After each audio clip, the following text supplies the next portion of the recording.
As the world focuses on the refugee and migrant crisis in Europe, millions of people are also on the move across Africa, escaping poverty and persecution. Migration experts say the global networks are linked and any solution must address the causes of the upheaval at the source. Ridgwell tells us more. For these Senegalese migrants, it was a bittersweet homecoming to Dakar airport. They were forcibly returned from Libya earlier this year, from where they were trying to reach Europe by boat. They caught us at sea and they took us to a prison in very bad conditions. We were sleeping on the ground. The conditions there aren't good for a human being.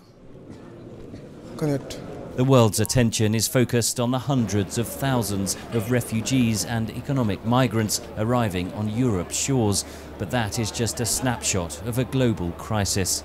Europe is facing a crisis of how it's responding to refugees. It's not facing a refugee crisis. I mean, globally there are 19.5 million refugees right now. With so many people on the move, campaigners say the search for a solution should focus on the source of upheaval, whether it's conflicts in the Middle East or poverty and persecution in Africa. What's happening right now in the Mediterranean is just the last step of a long process that in many cases started here in West Africa.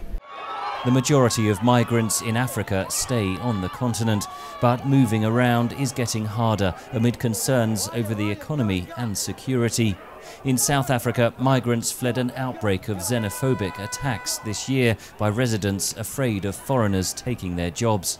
Cameroon, Niger and Chad have deported thousands of Nigerians following attacks by the Islamist terror group Boko Haram. In very specific areas, the presence of large numbers of migrants, sometimes undocumented, is a concern for many governments, especially with the risk of infiltration of terrorists or armed groups of different kind.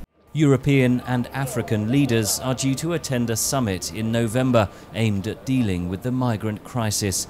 Experts say any solution must address the lack of economic opportunities in many parts of sub-Saharan Africa. Ridgwell for VOA News, London.